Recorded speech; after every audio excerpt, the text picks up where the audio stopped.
few. Hobbits go for the gold. And fervent immigrants seek a silver lining. The Catholic Church turns on its own. And a high school's bright future turns dark. An enduring love transcends the pain and suffering of war. And adolescent angst descends into doom. Hi, I'm Jeanne Aufmuth. And I'm Tim Sika. Join us for a spirited dialogue on our top 10 films of 2003 tonight on The Real Review.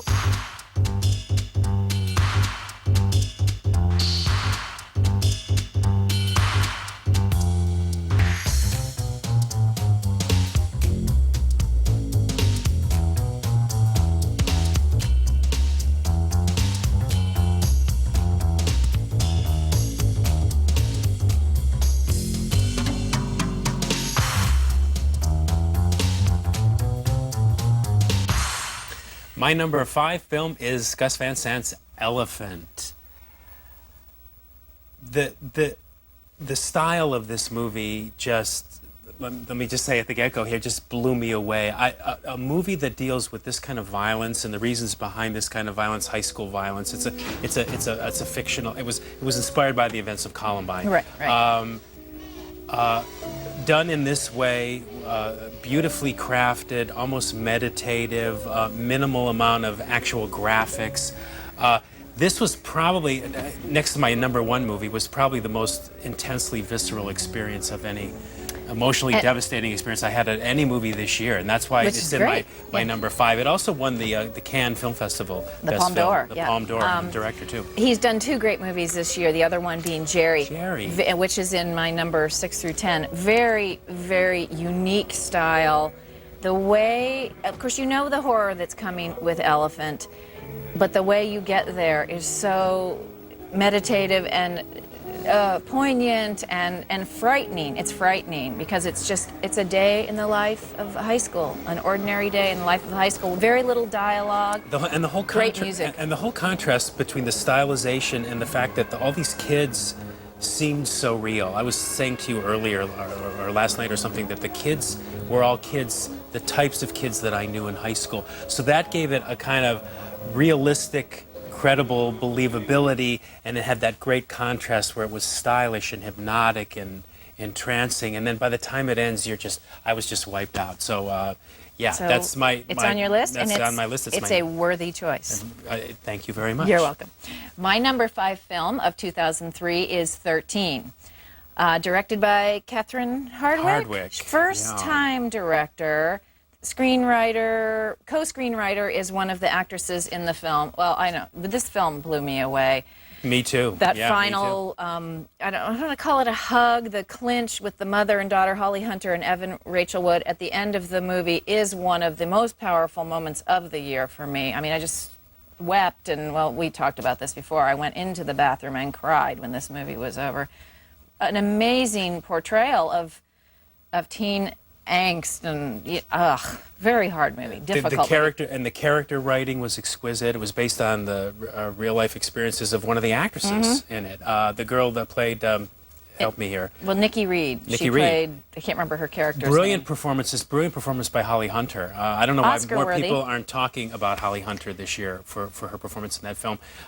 Yeah, it would have normally made my top 10 list. I don't know why it didn't. I could have had, I told you this, I had 2 top 10 lists this year. Honorable mention yeah, list. really. And if I was in another mood, this would have made my top 10 too. It was powerful, dramatic, sad, involving. It sucked you in. It sucked you in. Within the first 5 minutes, you were a goner. This is one of those movies I feel like will really slip through the cracks with the whole screener debacle, because so many people haven't seen this movie. I mean, they seem to be screening it like crazy for the Academy, but, you know, the rest of the world hasn't seen it. Fabulous, fabulous, fabulous movie. Yeah. Loved this movie. Yeah, what more can we say that we haven't already said about Nothing. it? Yeah, it's also a great choice, yeah. Thank you. All right, my number 4 is House of Sand and Fog. Again, another kind of controversial choice for me because I was so conflicted when I first saw the film. I was struck by the material, which I thought was so rich, the political ramifications, the story developments. It was so rich, but I kept getting pulled out of the story by the technique. Yes. I thought Ben Kingsley's performance was a little too much on his sleeve. The movie seemed very packaged, but I was still swept away in the emotionalism of it all. It's kind of implausible in one sense because it's about this sort of domino effect of this woman. This woman loses her house and she tries to get it back, basically. And someone else is trying to go for the big American dream. Went to see it again, and all that was gone, and I was completely sucked into it, and it was one of the most moving films I've seen this year. It has another powerful kind of moment of the year at the ending. I don't want to say what, but a really emotional pull at the end. But I had problems with Ron Eldard. You know, you talked about being pulled out of the story. Yeah. I just think he was badly cast. He plays the sheriff who kind of befriends the woman who's Jennifer Connelly, and his performance pulled me out. It kept pulling me out. But I can't help but admire the film. Well, Isn't this a first-time director? You know, that's unbelievable. And why they would give something, I mean, this book was very popular, and with such stars and which Oscar potential, they would hand this to a new director? That shocks me. But he did a great job. Another thing I want to mention about this film is a supporting performance by Iranian actress. Her name is Shohreh Aghdashloo. She plays Ben Kingsley's wife. She's brilliant. She's won some critic awards. Yeah, she's terrific. Well, all deserved too. Yeah. As I don't know if you think it's a worthy. Yes, I do think it's a word. I'll let you know if I don't think it's a worthy choice. Okay, my number 4 of the year is Capturing the Friedmans, a documentary. Well, I know how you feel about this. This is. One of our colleagues said when we walked out of the screening many months ago, you know, they should hand out razor blades at the door so you could slit your wrists. And, you know, the guy, Andrew Jarecki, the director, started out making a documentary about party clowns. And he, you know, goes to this party clown's house to interview him. And, oh, my God, the whole hornet's nest. Open Pandora's box. I mean, just the secrets. And I think the best part of this movie, though, is that there's a little bit of ambiguity about it. You're not really sure. Did the guy do it? Did the guy not do it? The father, did he commit these crimes? The brother, you know, pedophilia, whatever it was. Child molestation. They were both actually charged with that, the father and the son. Yeah, but I mean, it's left a little gray. And that's what's so great about the movie. That's why I think you saw it many times. That's why it has repeat watchability, I think. But it was very, very, very powerful and disturbing. It was brilliantly crafted, and you said it. You said family secrets. I mean, talk about. I have never seen a movie. I've seen movies with that as a theme before, but never a movie like this that. It gives you so much to think about why people tell secrets, and even if they want to tell you the secret, that sometimes they only tell it to you in like stages, and at some point the reality is not the actuality. The actuality is in conflict with reality, and it's like you're going, what's really true? Yeah. What's real? And that's, I think, and that film just sort of sears that onto your consciousness. It does. When you leave the theater. Not to mention the fact that, you know, this family offered up their own home movies, which they were so damning. And, you know, so in addition to you feeling voyeuristic coming into their lives, they're actually just handing you all the material right there with their own very quirky and, you know, a little quite disturbing home movies. So yeah, very, very, very memorable film. Yeah, good. Well, thank you. Yep.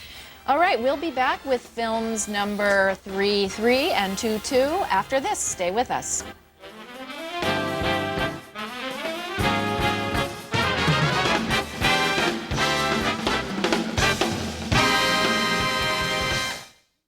Now showing this week on the Media Center. Attention sports fans. The Media Center presents the premiere of West Bay Game of the Week, a regional collaboration bringing you high school and collegiate sports from the entire West Bay region. Premiering Sundays at 8 p.m. and an encore presentation Tuesdays at 6:30 p.m. The Media Center's News Watch brings you in-depth analysis of local news, politics, and world issues. Wednesdays and Thursdays at 6 p.m. on The Media Center, serving the Mid-Peninsula community.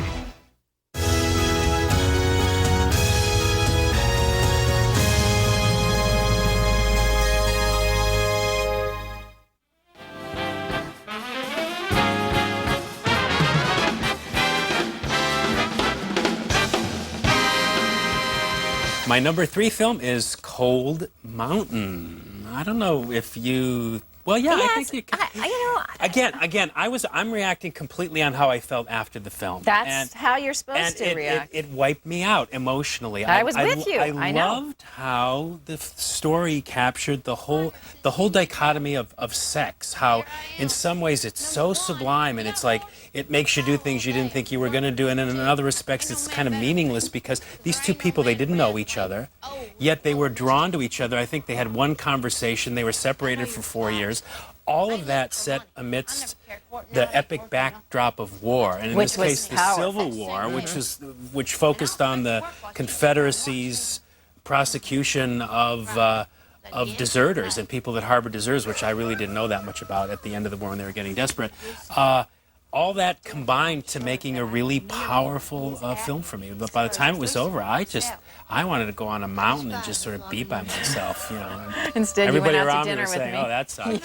Yeah, but I felt it at the time, you know, because we walked to dinner, we talked about it, and I felt the love. But it was lost a week later. I can't explain that. I mean, a lot of what's on my list, let's take Jerry, for instance, is the resonance and the staying power.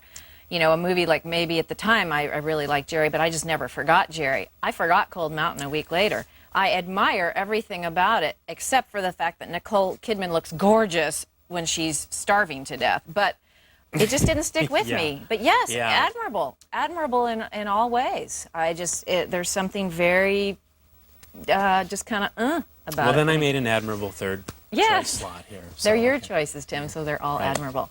And my number 3 choice, speaking of admirable, is Lost in Translation, directed by Sofia Coppola. The number of hours that we have discussed this off camera, Tim does not like this movie. You know, you don't think this movie is about anything. I think that's probably the best way to sum up how you feel about this movie. I worship this movie for its very nothingness, for the fact that it is about nothing except two people who are jet lagged and are unhappy and find each other, find some common ground.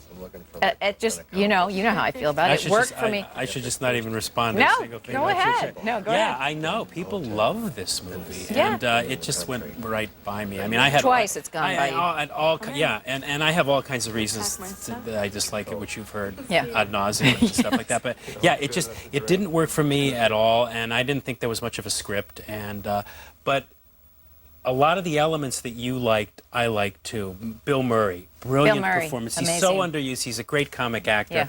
Yeah. Anna Faris. Anna Faris was hilarious. The starlet was really funny. There were wonderful bits in here. The whole Japan. It was filmed in Japan. It evoked. I mean, it was beautifully photographed. That opening shot of the woman's backside. Yeah. Of course, which makes you think you're going to see an erotic movie, which of course you don't, which really also annoyed the hell out of me. Which I love. The first 20 minutes, the whole satire on the clash of Japanese and American cultures and how we're similar, that was really good, but then it just it didn't come together for you. And I'm open, I'm open to seeing it a third time, although I feel like I'm going to become an arsonist. No, don't. I don't want you to. Yeah. I just think, again, one of my memorable moments of the year, last scene, I know you didn't like it, when, he whispers something in her ear and you don't hear it. That really moved me. I did not forget that. So that's because he didn't know what he was saying either. Okay, because it was about nothing. So, because it was about nothing. Lost in translation. Okay, all righty. My number 2 film, The Lord of the Rings, The Return of the King. Yay! And this was hard because I really wanted this to be my number one movie. This was a monumental, sweeping, classic, emotional, powerful, brilliantly mounted, acted epic that is going to go down in movie history. It will go down in movie history. Yeah. Talk about a movie, again, when we're talking about, what were your memorable moments of the year. Each film has a memorable moment. This film is a series of memorable moments just edited together. I mean, the number of times I cried and just, the thrill to the Pippin singing the song in the Grand Hall. Of course, Aragorn, every moment he was on screen. No, it just, in every way, this is such an achievement. What a master achievement. Yeah, and I mean, yeah, It was also a great tying up of all the loose ends. As a film, it stands pretty much on its own as well. But you mentioned you were saying something about the emotion. I liked it especially because I have this thing about being emotionally manipulated in movies. What Jackson does is he presents the situations, and if you find emotion in them, you find emotion, but there's no manipulation, and as a result, the emotion that's really there, the sentiment that's really there, doesn't become sentimental, and it's so moving. Yeah. Boy, that's a gift, isn't it? Yes, it is. To not turn just over the edge to manipulation. And this is the third in the trilogy, and it goes by the quickest. I felt like I was in that theater for 90 minutes. I know. And it's 3.5 hours. No, it's masterful. It's a masterpiece, truly. Lord, yes. So what about And a very, very worthy choice. Yes, and your number 2. My number 2 of 2003 is City of God, a Brazilian film. This was, for 11 months of this year, the one to beat for me. I mean, I was Came sure... out second week of January. Yes. Yeah. I have not seen it since then. I have only seen it the one time. I do have a tape of it. I can't wait to see it again. I just talk about just an acid bath. I mean, it just stings the whole way through, and just the horrible images of children. It's in the slums of is this at Rio de Janeiro? Yeah, I can't remember. Brazil. Yeah, but just the story of it's a gang, these kids, and they're growing up, and just how they sort of try and get themselves out of this world. Oh my God! I mean, this was absolutely the most visceral. I can't believe that it was nominated for Best Foreign Film last year, but no one saw it last year. We didn't get it till January, and then it's been re-released by Miramax, and I can't believe everyone's not flocking to see it. But they're not. The release was pretty limited, and I don't think they were giving it the marketing they should have. Do you love this movie? I completely love this movie again, and this is another one of those films that we were talking earlier. I said, yeah, it's definitely going to go into my top 10, but maybe because I had seen so many other films throughout the rest since that grabbed me in the same way. But no, it's a masterpiece. It is a masterpiece. And there are times when it seems like a documentary. The performances from those kids are so There's a scene we talked about the other day of they're intimidating the one kid, and to sort of put him in his place, they shoot his hand off, shoot his finger off. 6-year-old kid. Yeah. My God, I mean, I'll never forget that as long as I live. Well, brilliant scene, brilliantly acted, brilliantly edited, everything about it. It was exceptional. Yeah. Again, if it can stick with you for 11 months, or now it's been almost a year. I mean, it's something good, right? It's something to be worthy of a number 2 film of the year. Laudable number 2 choice. Okay, we will be right back in a second or two here with our number 1 film of 2003. Woo-hoo.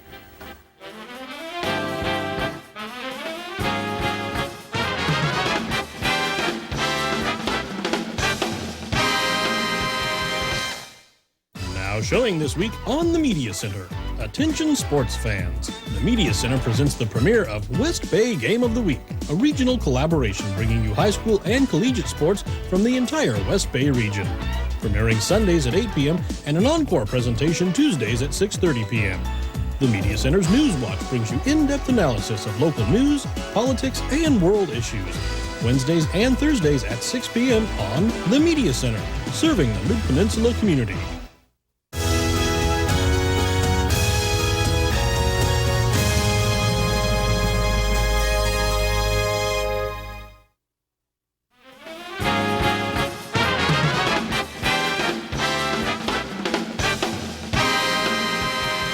And my choice for the number 1 film of 2003, Peter Mullen's The Magdalene Sisters. Yay! Oh boy, I'll tell you, the first time I saw this film, I had to leave the theater twice to go to the John to throw water on my face. I mean, because this brought back all of my Catholic phantoms. I'm surprised not more people are talking about this movie.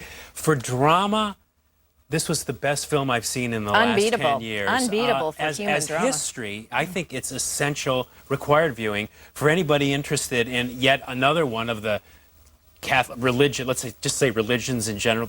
What's in their closet? Oh, it's these women skeletons. were tortured and abused and used so that the church could profit economically. Yeah, pregnant, unwed. But as a movie, once I got over my initial shock of the film, which was so hard to watch for me, because I had my own issues about the nun. Well, you have a Catholic background. And this is essentially a horror movie to me. It is a horror movie. But played very seriously. after I got over the whole initial shock and I saw it again, I could admire it for just its dramatic structure, some of the choices that the director made. Instead of filming individuals who survived the Magdalene laundries, their stories, he took incidents from all of them so he could give like a balanced approach. And even still, the thing just sends you out of the theater white because you don't even know how to. Because you don't even know how to process it. The performances. Geraldine McEwen is the head nun. Sister Bridget. She deserves every kudo coming her way. Amazing. Mary Jane Noon as Bernadette, the black-haired, the sexually promiscuous girl who's literally imprisoned. A brilliant performance. There's just a series of great sequences in this movie. The opening scene when they're celebrating the wedding. And the girl is raped. And then it's her fault. And then it's her fault. And she gets sent away by her parents. That was amazing. The scene where Sister Bridget is snipping the hair with love, totally degrading this woman to keep her locked and chained in this prison. No, it's powerful stuff. I saw it in Ireland, remember, and the back door of where it had happened. I mean, it really, really happened up to what, 1970, 60? When did they close these? 1990? 1996. Oh, and the only reason they closed them was because they were no longer economically plausible, not because of any moral awakening that they had that maybe this is wrong to do. Yeah, well, the families have to be blamed too. I mean, you really get that in the movie. The families are to be blamed for selling their kids, down the creek without a paddle. I mean, you did something, you looked at a boy the wrong way, and now we're putting you away. Just an amazing movie, and just a purely visceral response. It's like, I'll never forget this movie. Good. I don't know if I'll go watch it regularly like I do, The Bells of St. Mary's or something, but yeah. Okay, so, all right. My number one film of 2003 is Lord of the Rings, Return of the King. We've already talked about it, but this is something that we could talk about for hours. Yes. Let's talk about the criticism that's been thrown its way. Very little, but there is a consistent criticism of this movie in that it has too many endings. Now, I did not feel that the first time. I saw it a second time over the holidays, and I looked for the endings, and I realized it's a conscious choice made by Peter Jackson because he fades to black at the end of every one of these scenes. So this is done on purpose. I'm not sure why. He wanted to tie up all these loose ends, and that was a perfectly legitimate artistic choice. After 12 hours of movie, basically, when you consider the uncut versions, we will have 12 hours of movie time. Yay. There's a lot to tie up. There sure is. And I did not at the first time feel any one of those. I was surprised it hadn't ended, but I didn't feel like, oh, come on. You know how you often Me neither. feel As a matter of fact, I could have easily had it go on for 2 more hours. And I mean that. It was that good. It was that good, and we talk about the first one was amazing. The second one I didn't like quite as well, but this one had so much emotion in the performances. Sean Astin playing Sam, Frodo's sidekick. Well, he was great. He was the emotional core of the film. Pippin, who was kind of a goofball the first two, kind of like the silly Hobbit, really, really brings it home as just a serious. That beautiful song he sang. Oh, that song! That song, and that clear voice in the hall, a Hobbit song, and then over a montage of battle scenes where the one son is going into battle just to prove to his father that he's worthy. This is. And you see it once, we were overwhelmed. We had to go drink wine after. Yeah, it was a good excuse. Yeah, great excuse, middle of the day. But the second time I saw it, then all of that is removed. And I still just felt what an achievement, how masterful, the choices, little choices, different nuances I picked up.